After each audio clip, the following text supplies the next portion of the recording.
Oke, jadi kita akan menjelaskan framework dan standar audit IT yang dipersembahkan oleh kelompok 4.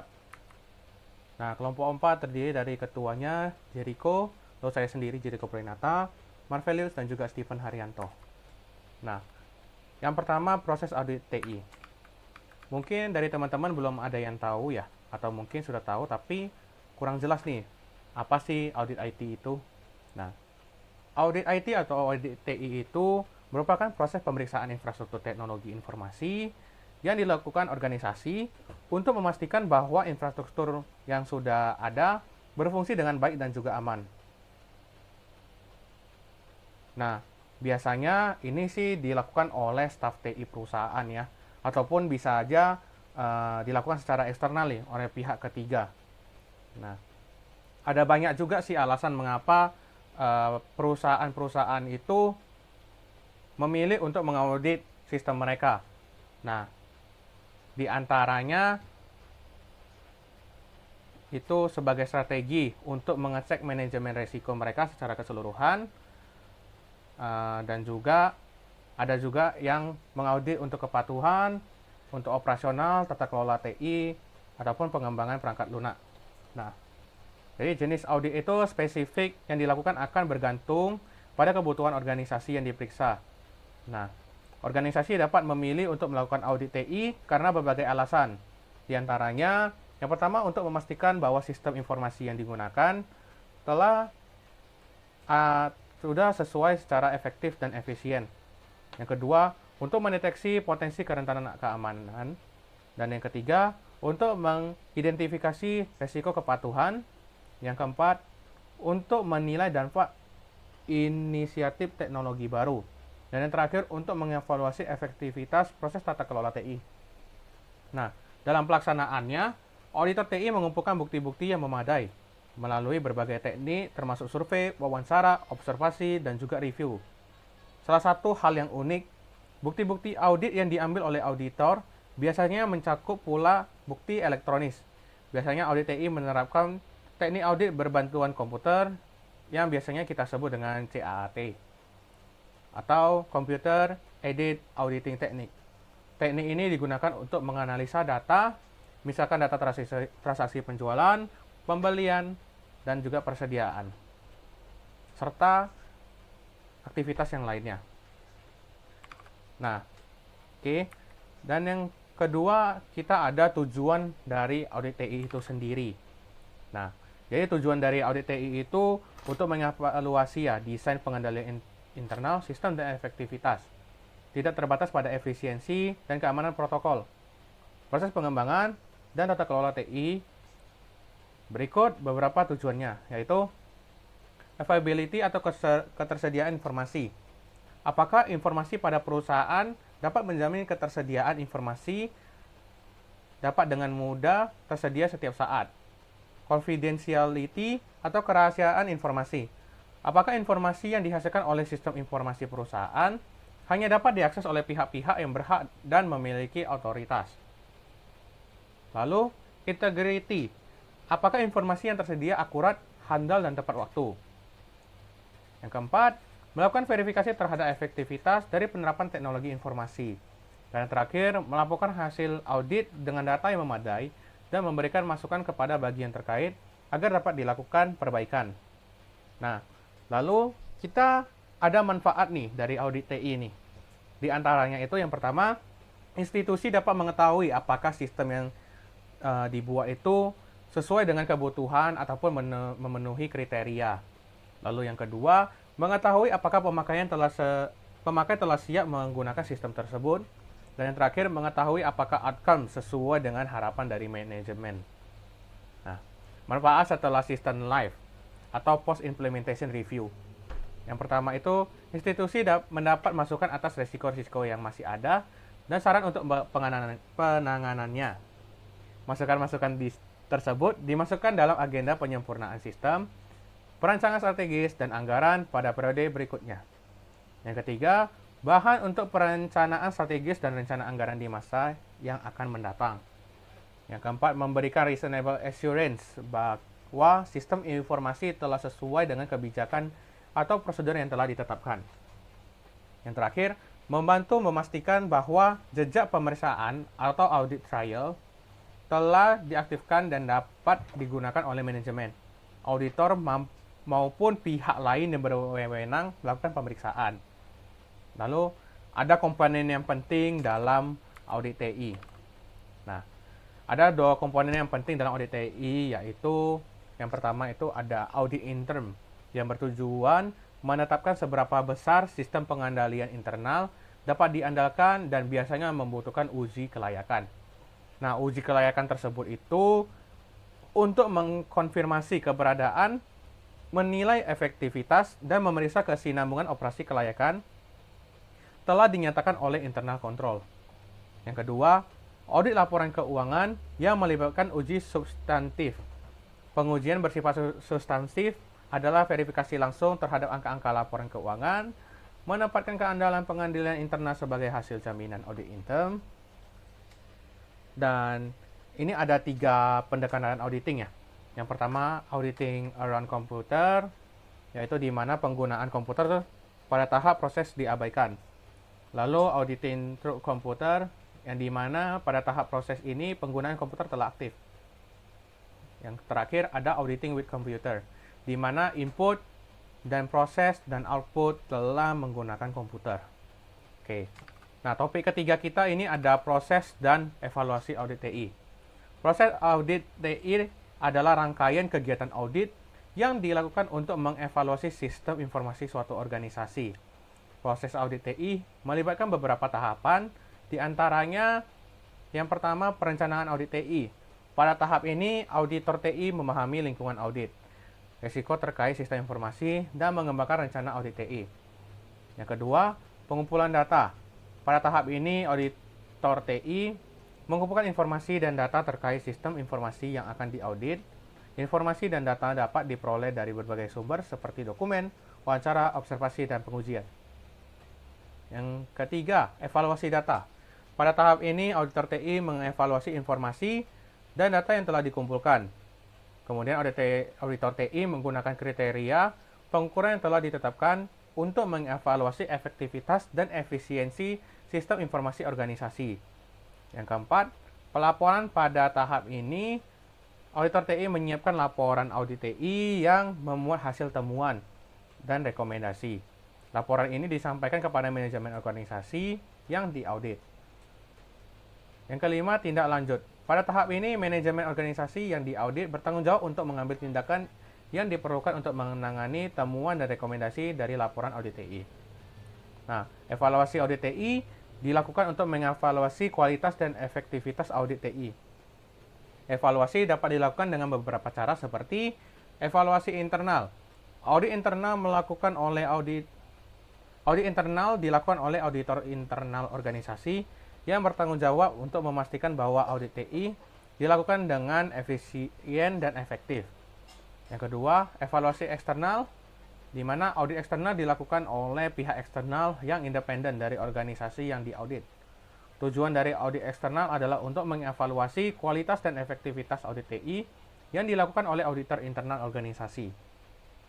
Lalu yang ketiga, evaluasi berkala. Evaluasi berkala ini dilakukan untuk mengevaluasi kinerja audit TI secara berkala. Evaluasi ini meliputi peninjauan kembali metode dan proses audit TI, pelaksanaan audit TI, dan hasil dari audit TI. Yang terakhir, evaluasi swakendali. Evaluasi swakendali dilakukan oleh auditor TI yang independen dari auditor internal dan eksternal untuk mengevaluasi kinerja auditor TI. Dalam melakukan evaluasi audit TI, auditor dapat melakukan kriteria evaluasi yang telah ditetapkan seperti standar dan praktek terbaik dalam industri, kepatuhan terhadap regulasi, dan kesesuaian dengan tujuan dan strategi organisasi. Evaluasi audit TI yang efektif dapat membantu organisasi dalam meningkatkan kualitas sistem informasi dan manajemen keamanan informasi mereka. Nah, untuk pembahasan kita yang kedua, ada alat dan teknik audit TI akan dijelaskan oleh Stephen Haryanto. Terima kasih. Baiklah, saya Stephen Haryanto. Di sini saya akan melanjutkan untuk menjelaskan alat dan teknik audit IT. Apa itu alat audit IT? Alat audit IT adalah pelengkap lunak aplikasi atau utilitas yang digunakan oleh auditor IT untuk mengumpulkan, menganalisis, dan menyajikan data dan informasi yang diperlukan selama proses audit. Di bawah ini ada beberapa contoh alat audit IT, antara lain yang pertama itu ada Vulnerability Scanner. Alat ini digunakan untuk mengidentifikasi kerentanan dan celah keamanan pada sistem dan jaringan. Contohnya seperti Nessus, Qualys, atau OpenFast. Yang kedua itu ada Network Monitoring Tools. Alat ini membantu memantau lalu lintas jaringan, mendeteksi anomali, dan menganalisis kinerja jaringan. Contohnya seperti Wireshark, Splunk, atau Nagios. Yang ketiga ada Log Management Tool. Alat ini membantu mengumpulkan, menganalisis, dan menyimpan log sistem untuk keperluan audit dan investigasi. Contohnya seperti Elasticsearch, Logstash, dan Kibana. Yang keempat ada Password Auditing Tools. Alat ini digunakan untuk menguji kekuatan password yang digunakan dalam sistem. Contohnya seperti Zone the Reaper atau Hashcat. Yang kelima ada Compliance Monitoring Tools. Alat ini membantu memantau kepatuhan terhadap kebijakan dan standar keamanan yang berlaku. Contohnya seperti Tripwire atau McAfee. Yang keenam ada Forensic Tools. Alat ini digunakan untuk mengumpulkan dan menganalisis bukti digital dalam proses investigasi insiden keamanan. Contohnya seperti autopsi atau FTK Imager. Yang ketujuh ada Configuration Management Tools. Alat ini membantu mengotomatisasi dan menjaga konsistensi konfigurasi sistem. Contohnya seperti Ansible, Puppet, atau Chef. Yang ke-8 ada Code Analysis Tools. Alat ini digunakan untuk menganalisis kode, sumber, dan mengidentifikasi kerentanan keamanan. Dalam pemilihan alat audit IT yang tepat akan tergantung pada kebutuhan dan kompleksitas infrastruktur IT yang akan diaudit. Ada beberapa contoh teknik audit IT, antara lain yang pertama itu auditing around the computer.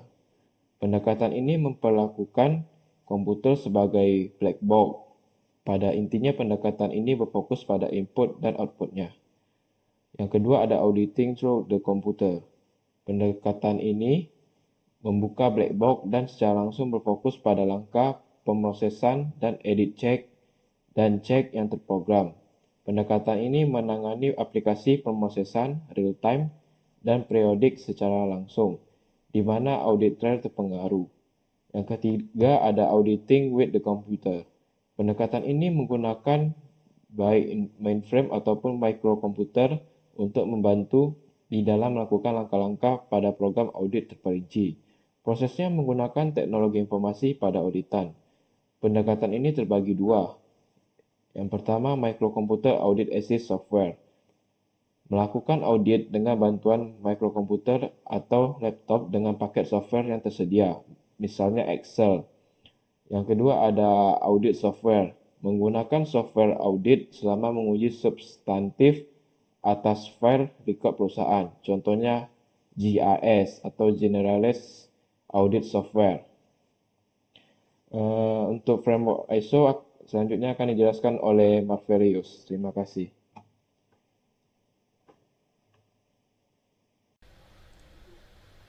Oke, terima kasih atas Jerry Kepandanata dan Steven Haryanto telah menjelaskan audit alat dan teknik tersebut. Sekarang kita akan memasuki framework ISO. Sejarah singkat tentang ISO adalah organisasi yang dikenal sebagai ISO dimulai pada tahun 1926 sebagai Federasi Internasional Asosiasi Standarisasi Nasional atau IAS. Organisasi ini sangat berfokus pada teknik mesin.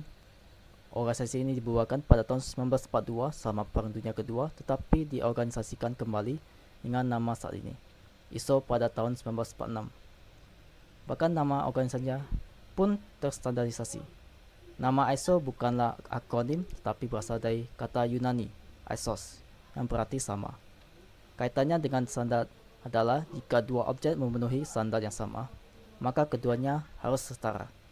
Nama ini Nama ini menghilangkan segala kebingungan yang mungkin timbul dari penerjemah organisasi internasional untuk standarisasi ke dalam bahasa berbeda yang sangat menyebabkan akronim yang berbeda.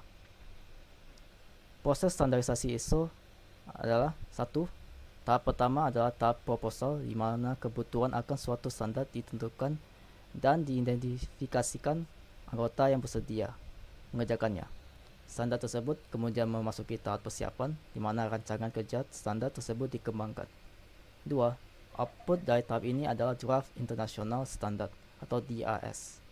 DRS kemudian memasuki tahap penyelidikan yang kemudian diedarkan ke seluruh badan anggota dan kemudian dilakukan pemungutan suara. Jika DRS tidak memperoleh lebih dari 75% suara, DRS akan kembali ke tahap yang lebih rendah dan pengerjaannya akan dilanjutkan. Jika lolos tahap penyelidikannya, maka draft akhir standar internasional dan akan memasuki tahap persetujuan. 3. Pada tahap ini akan diedarkan kembali ke seluruh badan anggota untuk pemungutan suara akhir. Dan sekali lagi harus melewati tahap ini dengan 75% suara. Jika standar lolos tahap ini, maka standar tersebut memenuhi tahap publikasi dan dikirim ke Sekretaris Pusat ISO untuk dipublikasikan. Pentingnya ISO bagi perusahaan. Terdapat sejumlah keuntungan bagi sebuah badan usaha dengan menerapkan ISO, yaitu melakukan penerapan standar pada semua produk atau jasa yang akan dihasilkannya. Antara lain, 1. Meningkatkan daya saing perusahaan. 2. Meninggikan level mutu dibandingkan dengan kompetitornya. 3. Meningkatkan kepercayaan serta kepuasan dari calon klien. 4. Meningkatkan efisiensi kerja dengan mengurangi jumlah kesalahan dan insiden. Kita akan memasuki jenis-jenis ISO. Pada tahun 1987, ISO menerbitkan standar ISO 5000 yang berkaitan dengan sistem manajemen kualitas. Pada tahun 1996, ISO mengeluarkan standar ISO 14000 yang berkaitan dengan manajemen lingkungan. Pada tahun 2005, ISO menerbitkan standar ISO 27001 yang berkaitan dengan keamanan informasi. Pada tahun 2009, ISO menerbitkan standar ISO 31000 yang berkaitan dengan manajemen risiko. Pada tahun 2010, ISO mengeluarkan standar ISO 26000 yang berkaitan dengan tanggung jawab sosial. Dan pada tahun 2011, ISO mengeluarkan standar ISO 50001 yang berkaitan dengan manajemen energi. Pada tahun 2012, ISO mengeluarkan standar ISO 20121 yang berkaitan dengan manajemen acara berkelanjutan. Pada tahun 2018, ISO menerbitkan standar ISO 45001 yang berkaitan dengan keselamatan dan kesehatan kerja. Dan pada tahun 2018, ISO menerbitkan standar ISO 22000 yang berkaitan dengan manajemen keamanan pangan. Oke, kita akan memasuki framework ISO 9001. ISO 9001 adalah standar internasional untuk menciptakan sistem manajemen mutu atau QMS yang diterbitkan oleh ISO, Organisasi Internasional untuk Standarisasi. Standar ini terakhir diperbarui pada tahun 2015 dan disebut sebagai ISO 9001-2015 agar dapat dirilis dan diperbarui. ISO 9001 harus disetujui oleh mayoritas negara anggota sehingga dapat menjadi standar yang diakui secara internasional, yang berarti dapat diterima oleh sebagian besar negara di seluruh dunia. Standar ISO 9001 terhadap IT. Proses standarisasi ISO 9001 memberikan pedoman untuk mengimplementasikan sistem manajemen mutu dalam organisasi, termasuk organisasi yang bergerak di bidang teknologi informasi. Berikut adalah beberapa poin penting terkait penerapan ISO 9001 terhadap standar IT. 1. Fokus pada pelanggan. ISO 9001 menekankan pentingnya memahami dan memenuhi persyaratan pelanggan, serta berupaya meningkatkan kepuasan pelanggan secara berkelanjutan. Dalam konteks IT, hal ini mengharuskan organisasi untuk memahami dan memenuhi kebutuhan serta persyaratan pelanggan, baik pengguna internal maupun eksternal, dalam penyedia layanan IT. Kedua, proses pendekatan. Proses pendekatan mendorong organisasi untuk mengidentifikasi, mengelola, dan mengoptimalkan proses-proses bisnis yang terkait dengan IT, seperti pengembangan perangkat lunak, operasi IT, dan manajemen layanan IT. Pendekatan proses memungkinkan organisasi untuk memetakan, mengukur, dan meningkatkan proses-proses secara efektif. 3. Peningkatan berkelanjutan. Peningkatan dalam kinerja organisasi termasuk dalam pengiriman layanan IT yang efisien dan efektif. Organisasi IT diharapkan untuk secara konsisten mengevaluasikan dan meningkatkan kinerja QMS, termasuk dalam pengiriman layanan IT yang efisien dan efektif. 4. Manajemen risiko. ISO 9001 diidentifikasi, analisis, dan mitigasi risiko yang berkaitan dengan proses bisnis IT. Ini meliputi risiko keamanan, keandalan, kepatuhan, dan lainnya. Dengan mengelola risiko secara proaktif, organisasi IT dapat meminimalkan dampak negatif dan meningkatkan ketahanan operasional. 5. Dokumentasi dan rekaman. Persyaratan adanya dokumentasi yang memadai untuk mendukung penerapan QMS, termasuk dokumentasi terkait kebijakan, prosedur, dan instruksi kerja dalam lingkungan IT. 6. Audit internal. Standar ini mengharuskan organisasi untuk melakukan audit internal secara berskala untuk memastikan kesesuaian dengan persyaratan ISO 9001 dan efektivitas penerapan QMS dalam lingkungan IT. 7. Tinjauan manajemen. Manajemen puncak dalam organisasi IT harus berskala meninjau kinerja QMS dan mengambil tindakan perbaikan dan peningkatan yang diperlukan untuk memastikan bahwa QMS tetap relevan, memadai, dan efektif dalam mencapai tujuan organisasi serta memenuhi persyaratan pelanggan dan peraturan yang berlaku. Standar ISO 9001 menggunakan pendekatan manajemen mutu yang berorientasikan pada proses untuk memastikan tingkat keberhasilan manajemen kualitas. Maka ISO 9001 2015 membutuhkan penerapan siklus Deming atau PDCA, Plan, Do, Check, dan Act, seperti gambar berikut. Mengapa kita memerlukan ISO 9001? Pertama, perusahaan memiliki sistem jaminan kualitas dan mutu yang terstandarisasi internasional. Kedua, memiliki sistem jaminan kualitas bisa meningkatkan kepercayaan pelanggan maupun partner. Ketiga, kualitas produk yang terjamin memiliki implikasi secara langsung ataupun tidak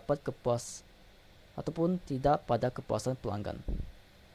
Keempat, penetapan risiko dan peluang yang terkait dengan konteks dan sasaran organisasi. Kelima, mencegah terjadinya kegagalan proses dan kerugian akibat terjadinya ketidaksesuaian mutu produk dan jasa. Yang keenam, memiliki sertifikat ISO 9001 mengharuskan adanya sistem yang terdokumentasi dengan baik di perusahaan. Dengan adanya dokumentasi, terdapat sistem dapat mempermudah perusahaan untuk melakukan audit secara internal. Kita akan memasuki prinsip utama ISO 9001. Terdapat 7 prinsip utama manajemen mutu berdasarkan perspektif ISO 9001, yaitu 1. Customer focus, fokus pada pelanggan. Leadership, kepemimpinan. Engagement of people, keterlibatan sumber daya manusia. Process approach, pendekatan proses. Improvement, peningkatan secara terus-menerus.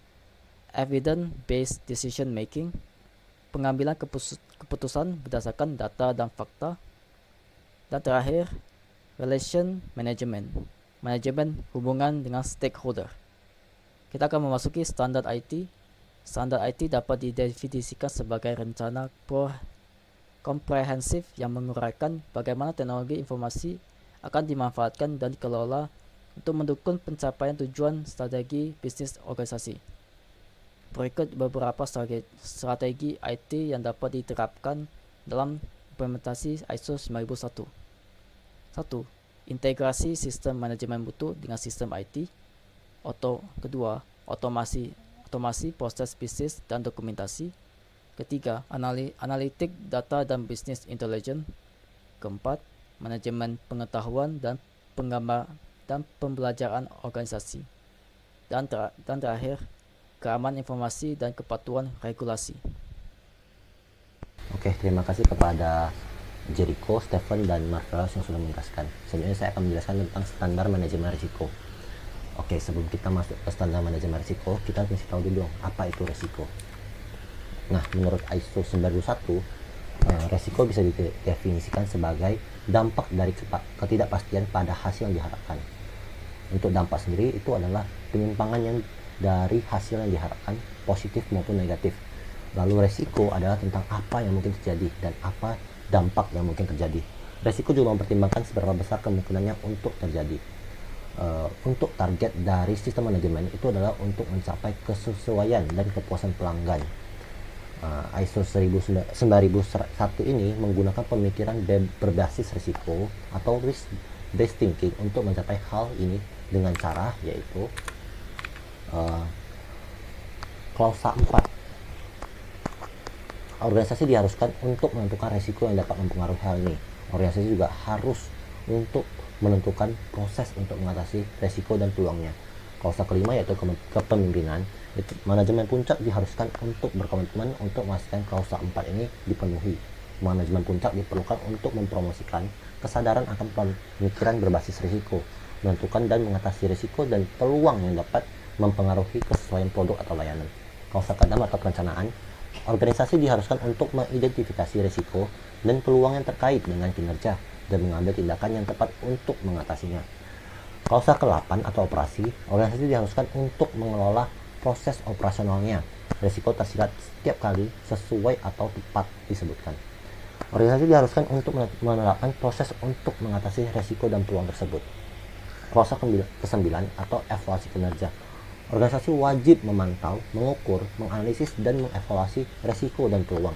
Klausa ke-10 yaitu peningkatan. Organisasi diharuskan untuk memperbaiki, mencegah, atau mengurangi efek yang tidak diinginkan dan meningkatkan dan memperbarui risiko dan peluang. Oke, selanjutnya penggunaan pemikiran berbasis risiko. Dengan mempertimbangkan pemikiran berbasis risiko di seluruh organisasi, kemungkinan pencapaian tujuan yang telah ditetapkan meningkat, output lebih konsisten, serta dapat meyakinkan pelanggan bahwa mereka akan menerima produk atau layanan yang diharapkan. Oleh karena itu, penggunaan pemikiran berbasis risiko dapat digunakan untuk membangun basis pengetahuan yang sulit, membangun budaya perbaikan yang proaktif, menjamin konsistensi kualitas barang atau jasa, meningkatkan kepercayaan dan kepuasan pelanggan. Oke, selanjutnya standar manajemen proyek. Seperti sebelumnya, sebelum kita menjelaskan standar manajemen proyek, kita tentu harus mengetahui apa sih proyek itu. Nah, menurut Dr. Cleland, proyek adalah gabungan dari berbagai sumber daya yang dihimpun di dalam organisasi sementara untuk mencapai suatu tujuan tertentu. Contoh dari proyek itu adalah seperti kita saat ini membangun sebuah rumah ya. Nah, di mana akan ada satu tukang kayu, batu, arsitek, dan lainnya. Itu bekerjasama dalam satu waktu dengan menggunakan persediaan yang untuk membangun rumah tersebut. Nah, sebenarnya manajemen proyek, menurut Kastner, manajemen proyek merupakan proses perencanaan, pengorganisasian, dan pengarahan.